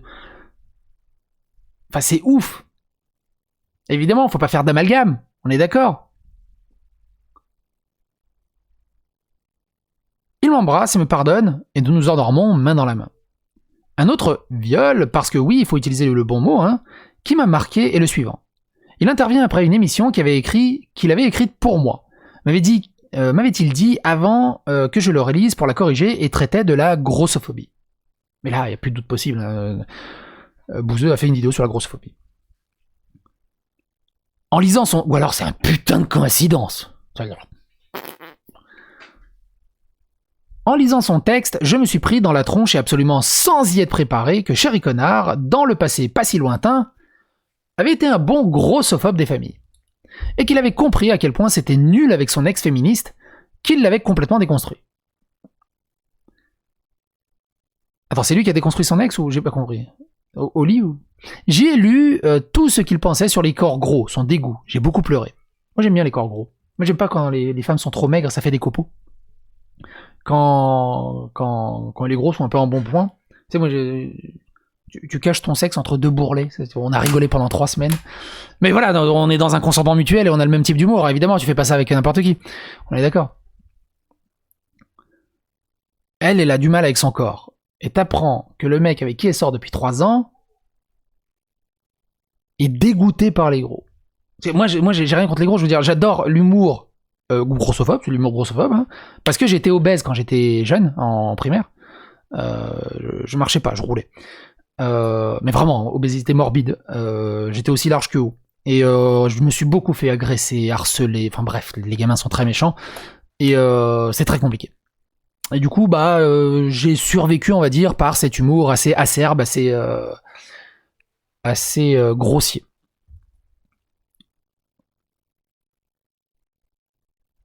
J'en ai parlé avec une copine qui m'a conseillé de lui en parler pour qu'il se rende compte de la violence du truc. Surtout qu'à la fin du texte, il essayait de faire de l'humour de merde, genre j'aime toutes les femmes, contactez-moi 1-1. Donc j'essaye de lui en parler, toujours par écrit, hein, on rappelle qu'il déteste le téléphone, il dit que c'est une phobie, mais perso, comment tu peux avoir une phobie du téléphone alors que tu fais des vidéos sur internet? Donc j'essaie de lui en parler, toujours par écrit, hein, mais perso, je pense que c'est juste parce qu'il est incapable de structurer sa pensée dans l'immédiateté et que ça le paralyse. C'est pour ça qu'il est beaucoup plus compliqué en live qu'en vidéo écrite. Et il y a beaucoup de vidéastes qui sont très doués en vidéo écrite, mais alors en live, il n'y a plus personne. Et inversement, il y a des gens qui sont très doués en live, mais en vidéo écrite, il n'y a plus personne. C'est pour ça qu'il fait très peu de débats en live, pour ne pas qu'on se rende compte de son infirmité. Le peu qu'il a fait, j'étais soit présente physiquement à relancer quand il n'avait plus d'arguments, soit en soutien par écrit dans notre conversation privée. Et plusieurs fois, même quand on débattait seuls tous les deux, il s'étonnait de ma vivacité d'esprit ou que je démonte ses arguments fallacieux. Cela me flattait autant que ça me vexait. Bref, donc j'essaie de lui en parler et comme à son habitude, il est passé dans l'attaque en retournant le truc. Comment je prenais mal un sujet qu'il avait décidé de traiter pour moi. Quelle ingrate. Et puis il n'était pas le plus grossophobe puisqu'il ne m'avait jamais fait de remarques sur mon poids ou mon handicap, a-t-il ajouté. Qu'il m'a toujours vu comme une jolie fille, normale, et que non, vraiment, il ne comprenait pas mes reproches. Et que la fin, c'était juste de l'humour. Il n'allait pas parler de sa copine car c'est sa vie privée, et il ne voulait pas qu'on essaye de chercher qui c'était parce qu'il avait de suite se douter que c'était moi, vu que je commentais beaucoup ses tweets, que les faf en profiteraient pour me harceler s'ils le découvraient, pour l'atteindre à travers moi. Donc non, il pouvait parler de son ex, mais sa copine actuelle, que ce soit juste y faire allusion ou la nommer, hors de question. Donc comme je l'ai dit, ma femme a de l'embonpoint. Comme j'ai dit, hein, quand c'est trop mec, ça fait des copeaux. Je préfère forer du pétrole. Il se trouvait que quelques jours plus tard, on s'est vu. Et que suite à cela, je n'ai plus pu faire l'amour avec lui sans un t-shirt. Il a essayé de me le retirer, de me prendre dans une position où je voyais en plus mon gras encore plus et je me suis mise à pleurer. Sans s'arrêter, il m'a embrassé, mes larmes, en me répétant « Mais pleure pas, t'es belle, t'es magnifique, regarde comment tu m'excites. » Ne gâche pas tout. Puis il lui essuie les larmes comme ça avec son sexe. Je ne vais pas faire l'amour à une fille qui pleure. Laisse-toi aller. Et il a continué.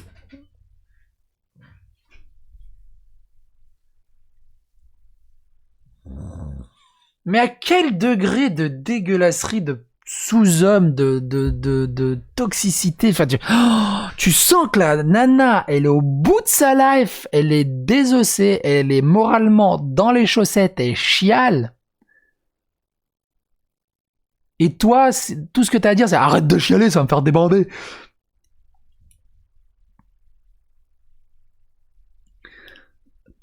T'as envie de te faire un test PCR avec le stylo, c'est... Ah merde, j'ai raté l'effet, tiens. Putain. Tu comprends qu'il faut faire un peu d'humour, même gras, bordel de merde, ça permet de décompresser. C'est à quel niveau de sous-homme, de sous-être tu peux être? J'en étais où? Et il a continué. Et j'ai fermé les yeux en ravalant mes larmes. Je voulais qu'il m'aime, je voulais qu'il continue à me désirer, même si je me trouve à vomir et que je voulais arrêter. Mais je voulais lui faire plaisir. Je ne voulais pas être ennuyeuse comme son ex, ou pas assez performante, déjà que je suis handicapé. Le pire est arrivé en juin dernier. Mais le mec, c'est... comment il s'appelle? Il y a un gars qui a fait un putain de drama qui était ultra toxique aux États-Unis, qui pareil avait ultra abusé de sa copine qui était handicapée. Mais c'était grave, c'était vraiment... il l'a même filmé pendant qu'elle faisait une crise et tout. Enfin, c'était... Onision, ouais c'est ça, Onision. Oh, l'histoire de ce mec, elle est ouf. C'est le gars, vous le connaissez forcément, c'est le gars qui chante I'm a banana, I'm a banana, I'm a banana, un truc comme ça. Il avait buzzé avec 2-3 chansons comme ça. Le pire est arrivé en juin dernier. La dernière fois où je suis allé, on s'était engueulé à propos d'une vidéo, j'en reparlerai plus précisément. Et en gros, cette baise-là était pour nous réconcilier. J'en avais envie, mais surtout pour ne plus être en conflit avec lui. Pour arranger les choses. Puis quand on faisait l'amour, il me regardait avec envie. Je me sentais si importante. Donc on commence. Il fait très chaud, mais j'ai toujours mon t-shirt. Et là, il me l'arrache d'un coup. La surprise, le fait que j'étais pas trop dedans, je sens l'angoisse qui monte. Je lutte de toutes mes forces pour ne pas pleurer, pour ne pas gâcher le moment. Je me concentre sur mon plaisir, mais ça vient pas. Je ne ressens rien à part un gros malaise et cette gêne. Cette voix qui me dit « Mais c'est pour ça qu'il t'a trompé avec cette mutu sublime, t'es un gros tas adipeux. » Le même dont il se moquait il y a encore 2 ans. Tu le dégoûtes, il te tringle par dépit parce qu'il n'a rien d'autre. Et en plus, il t'aime pas, il te l'a dit. Qu'est-ce que tu fous là? Là, je craque et je fonds en larmes. Mais genre, pas le petit truc, hein. Non, le gros hoquet horrible avec la crispation de l'abdomen violent, quoi. Idem. Il continue à me prendre. On est en missionnaire, à m'embrasser pour boire mes larmes et me répéter ce qu'il me dit à chaque fois. Entre 2 spasmes, je hoquette, j'y arrive pas. Je t'en supplie, rends-moi mon t-shirt, pitié. Putain oui, je l'ai vraiment supplié. Et sa réponse, mais ça m'excite moi de te voir nu. Tu te rends pas compte comme c'est frustrant ce t-shirt depuis tout ce temps? Bon, au début j'ai compris, mais faut passer à autre chose. Je veux voir tes seins, ton corps, faut pas complexer comme ça. Regarde comment je bande pour toi, je le ferais si je te trouvais dégueulasse. Non. Donc aucune raison de pleurer. Allez, c'est fini, je vais te prendre et on va jouir.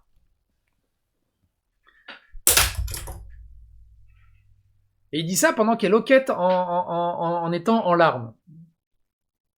C'est même pas en levrette, genre il voit pas sa tête. Hein. Il est en missionnaire. Il le voit en rivière comme ça, à hoqueter, qu'elle est ultra malaisante. Il s'en fout. Hein. Bamako, on va l'appeler le mec.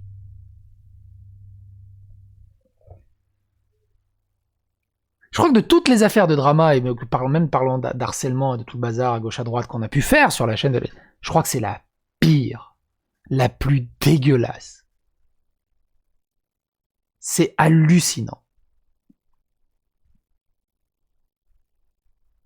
Hallucinant. C'est...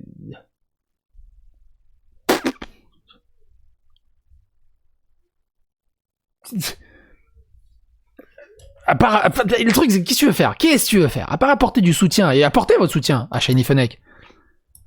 Comment tu t'en sors physiquement, psychologiquement, après des expériences pareilles?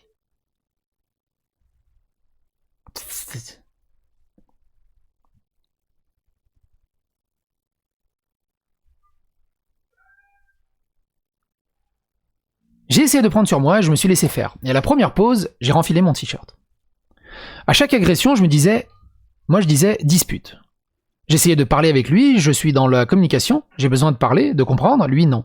Donc forcément, nos explications étaient houleuses, car il ne comprenait pas ou faisait mine. Ce que j'attendais de lui. Et la plupart du temps, j'essayais de me baser sur les sujets de ses émissions, en lui expliquant qu'il ne pouvait pas à ce point débunker les masculinistes,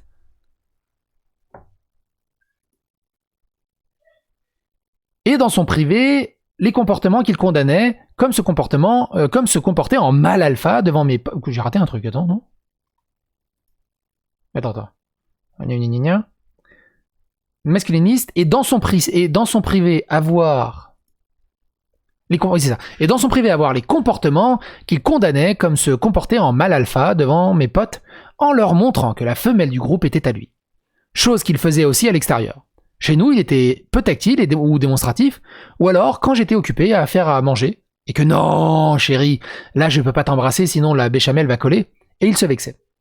Mais dès qu'on était dehors et que je croisais des regards masculins, que je le laissais pas indifférent, il m'embrassait ou m'enlaçait. Les souvenirs les plus marquants que j'en ai sont... Oui, c'est ça, il a un manque cruel de confiance en lui, c'est un loser pathétique paternel... Comment on appelle ça là? Putain, c'est quoi déjà?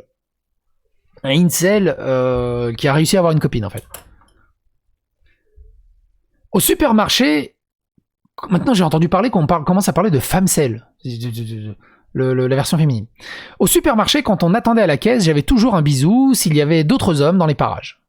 Et la fois où on est passé derrière un groupe de jeunes, il a failli me prendre sur le tapis roulant parce que l'un d'eux m'avait souri. Chez le garagiste, on attendait la voiture et je fumais une clope en retrait, les mécanos passaient et me faisaient des sourires et des petits signes auxquels j'ai répondu. Il est venu me faire les câlins le plus torride et romantique du monde. C'est pathétique. C'est pathétique. Mais pour lui, ce n'était absolument pas toxique. Il faisait ça pour me faire plaisir parce que je me plaignais qu'il ne soit pas tactile ou câlin. Tu vois, quoi que je fasse, ça ne va jamais. Bah tu n'auras plus rien parce que tu auras toujours le doute que je me force pour montrer que tu es à moi. Alors que je m'ouvre doucement et que j'apprends la tendresse. Cette fois, je me suis encore excusé de l'avoir mal jugé. J'ai demandé pardon, mais il n'a plus jamais été aussi câlin. Il se laissait juste faire quand je venais vers lui, en lui posant la question avant. On a vu précédemment qu'il me disait ne pas être amoureux de moi. Il me le répétait souvent d'ailleurs, tout en me disant des choses comme si ce qu'on vit c'est de l'amour, alors je t'aime. Ou je ne dis pas des mots d'amour, concentre-toi sur mes actes.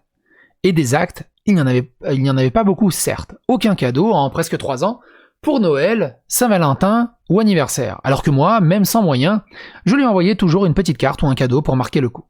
Il me prenait même pas la peine de me dire qu'il les avait reçus. On fait pas un cadeau pour avoir un accusé de réception. Il a tous les atouts et toutes les vertus du monde, le mec.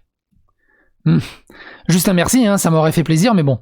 Je continuais parce que pour moi, je lui montrais mon amour et même s'il ne faisait aucun effort, j'espérais qu'un jour, il m'enverrait un petit mot doux, ou pourquoi pas un message enregistré, mais non. Mais il y a eu de rares actes, et ils étaient forts. Un jour, il m'a offert un bouquet de radis du jardin en les cachant derrière son dos. C'est con, dit comme ça, mais je vous jure que c'était si romantique. Ou à Noël dernier, sachant quelle épreuve était Noël depuis la mort de mon grand-père, que j'aimais comme mon père, il m'a acheté une bûche chez le pâtissier, comme on faisait à l'époque, et pareil. Vous ne savez pas combien cette attention m'a ému et ce que ça représentait pour moi.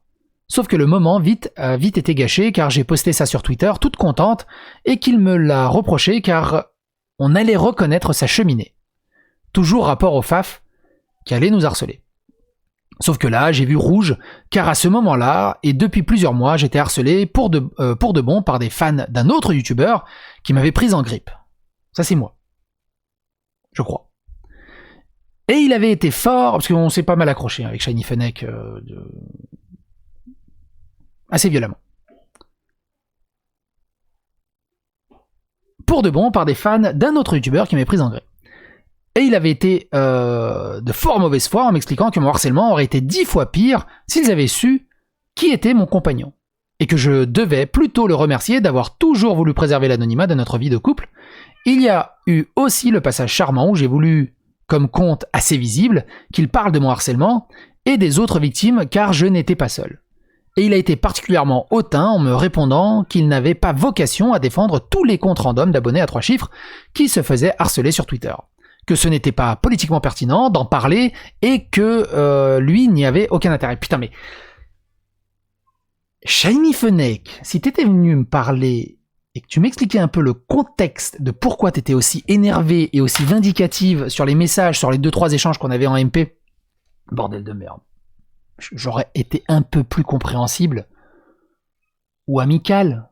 Mais en dehors de ce contexte, comment tu veux comprendre ? Je comprends un peu mieux les méga emportements colériques que tu peux avoir à gauche à droite ou les prises de position que t'étais clairement en détresse totale. C'est hallucinant. Et je m'en veux totalement d'avoir eu certains propos un peu agressifs, on va dire, violents, mais déplacés, on va dire déplacés. Mais je pensais pas que c'était à ce niveau. C'est ouf. C'est ouf. C'est ouf. C'est ouf.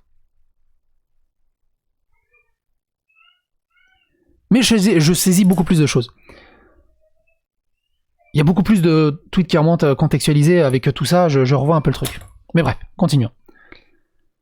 il avait été de fort mauvaise foi en m'expliquant que mon harcèlement aurait été... Je l'ai déjà lu. Par contre, quand il a vu que plein d'autres youtubeurs faisaient leur beurre dessus, plusieurs semaines plus tard, il a sauté sur l'occasion de traiter le sujet qui était devenu miraculeusement passionnant. Mais idem, il m'a mise de côté, n'étant pas connu, alors même que j'étais concerné, que j'avais des kilomètres de documents sur le sujet, des écrits, mais pour lui, je n'étais pas assez qualifié. Seul lui était à même de pouvoir traiter le sujet. Mais mal. Il s'en rendait compte, mais comme les excuses pour lui sont exclues, il s'est enfoncé toujours plus loin. Et on s'est disputé de plus en plus. Il m'accusait de le pourrir avec ça, de lui reprocher de ne pas avoir parlé au début de l'histoire et de ne pas être contente quand il en parlait finalement. Il ne comprenait pas ce que je voulais lui faire comprendre. Mais c'était moi la fautive, toujours. Et finalement, quand il a sorti sa vidéo, il m'a quitté. Il y a un problème ? Vivi ? Vivi ? Tu veux que je vienne ? T'as besoin que je vienne ou pas ? Mon cœur, je fais une vidéo. C'est quoi ta question ?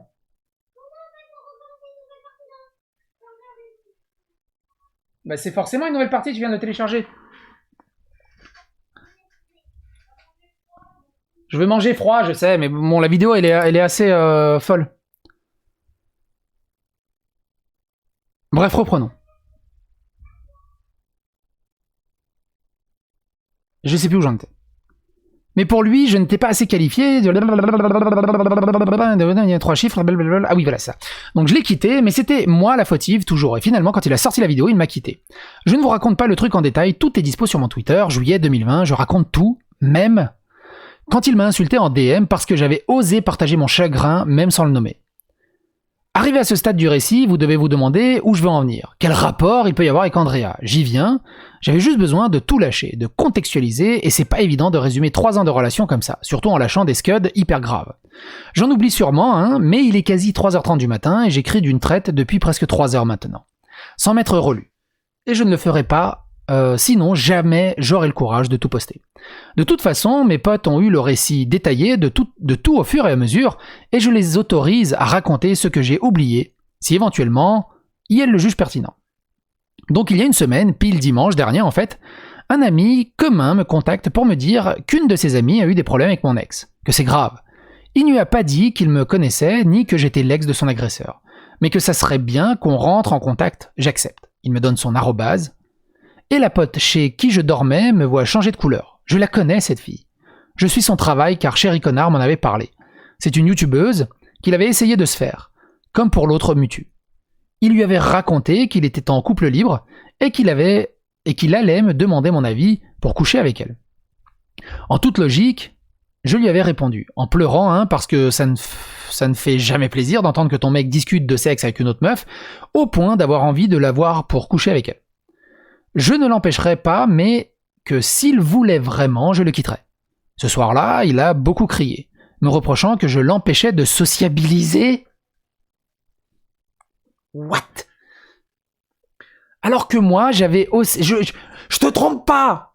Je sociabilise! Quoi? Alors que moi, j'avais aussi plein de potes youtubeurs que je voyais IRL pour boire des verres, ou même dormir chez eux. Oui, je balance. Il a insinué que c'était chelou d'avoir été dormir chez mon meilleur pote, pigeon gratuit. Ah putain, il manquait plus que lui. En fait, c'est Suicide Squad. C'est toujours les mêmes qui tournent en boucle. Sans qu'il se passe rien.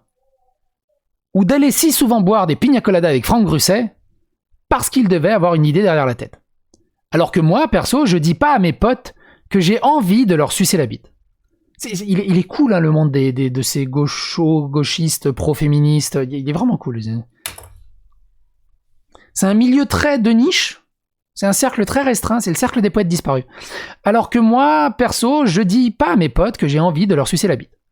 Les messages que j'ai trouvés entre Chéri Connard et Andrea étaient plus qu'équivoques, et à son initiative, à lui, ivre de colère, il a fini par lui envoyer un message de fin de non-recevoir qui tombait de nulle part à 2h du mat en me disant « Voilà, t'es content, je lui ai mis un stop. J'ai écrit et envoyé le message devant toi. Mais va falloir te plaindre si je te largue dans... Mais va pas falloir te plaindre Si je te largue dans 15 jours parce que j'aurais envie d'aller voir ailleurs. Draguer, pour moi, c'est important. Et si tu me retires ça, je dépéris. Vous êtes en couple. Normalement, t'es en couple, tu dragues plus. Point. Non. Après, moi, c'est le problème, moi, d'être trop machiste viriliste, ou plutôt de l'ancienne école serbe à l'ancienne. C'est-à-dire que du moment que t'es en couple, les autres femmes n'existent plus. Alors, tu peux les regarder, mais il n'y a pas de drague et il n'y a pas de visite. Enfin, je veux dire, j'ai une Nissan Qashqai, je vois, il y a une putain de Ferrari Testarossa qui passe dans la rue, je vois, oh, la vache! Mais c'est pas pour ça que j'ai envie de rentrer dedans, je respecte ma Qashqai. Bref. J'en étais où?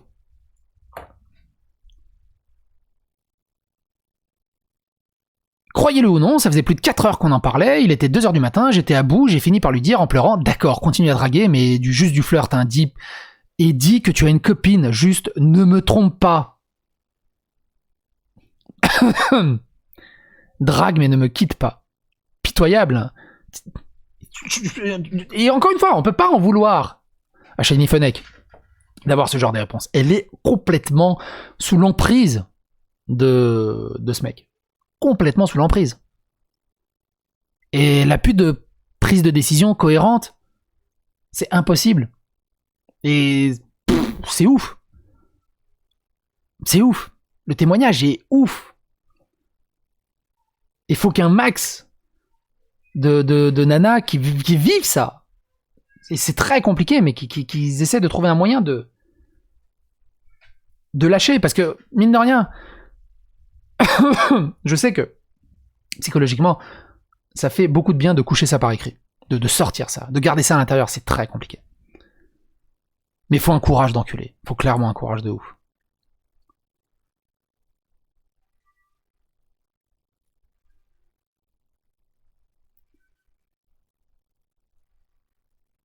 Et en plus, il m'avait arraché ma bénédiction, sauf qu'à ma connaissance, il n'a dragué personne. Il a attendu notre rupture pour la contacter. Et c'est pas une figure de style, hein. On a vérifié les dates, le mec a attendu 3 jours, comble, il l'a DM le jour où on aurait dû se retrouver pour nos vacances. Autre coïncidence, il l'a agressé le jour où on aurait fêté nos 3 ans ensemble.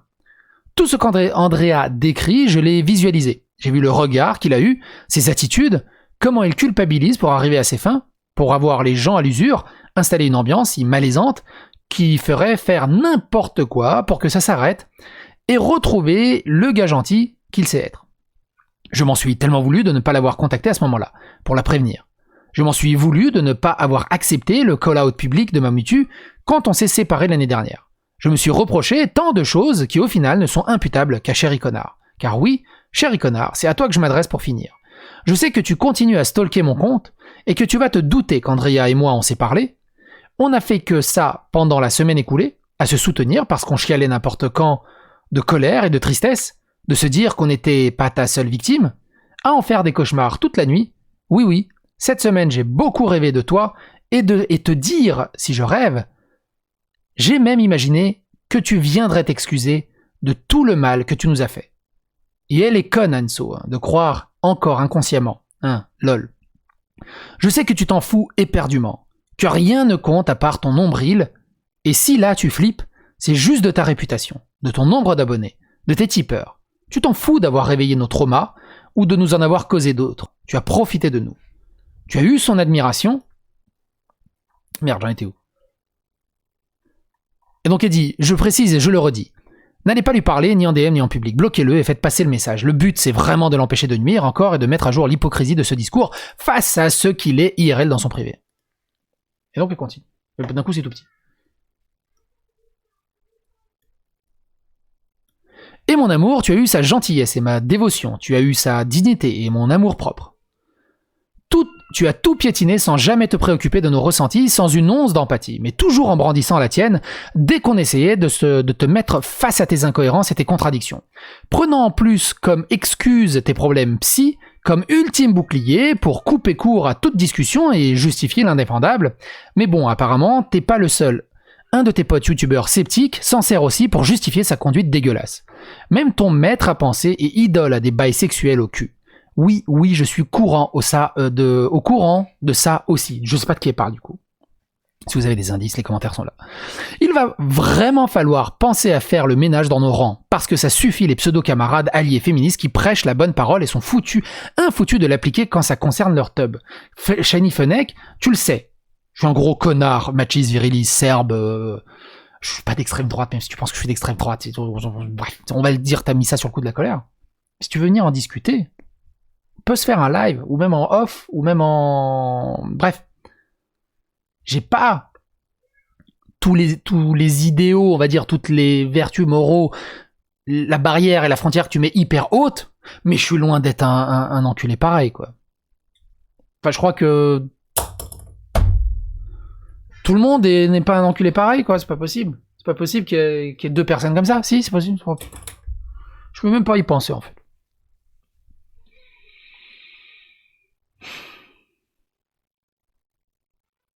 C'est ouf. Donc tremble pour ta sécurité, parce que personne n'ira te chercher comme tu le crains si fort. Tu n'es rien et tu ne vaux pas la peine, mais tremble parce que c'est fini pour toi Internet. Ta carrière, dont tu chiales si fort qu'elle n'a pas décollé depuis 2015, eh bien je t'annonce qu'elle n'a plus aucune chance. Plus personne ne va prendre le risque de te soutenir ou même de bosser avec toi. Il n'y a que ta réputation qui compte pour toi.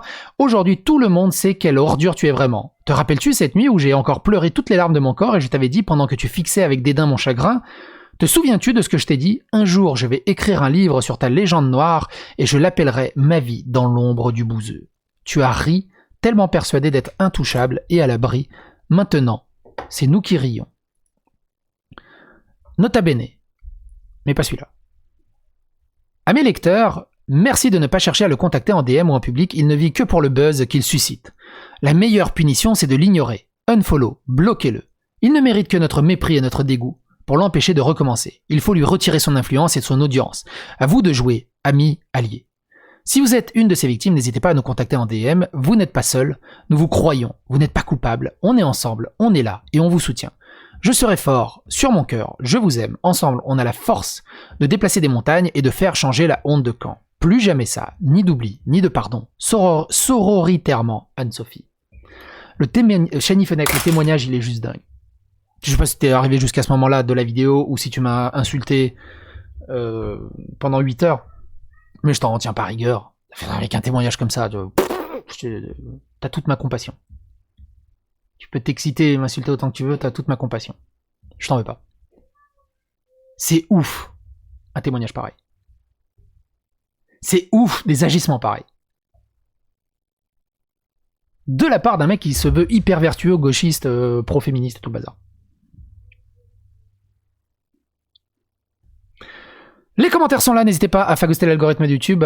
Je ne vais pas dire liker là-dessus, j'en sais rien, faites ce que vous voulez. Partagez sur les réseaux sociaux pour mettre un maximum de personnes au courant. Et à bientôt pour des aventures qui, j'espère, seront un peu plus rigolotes et joyeuses.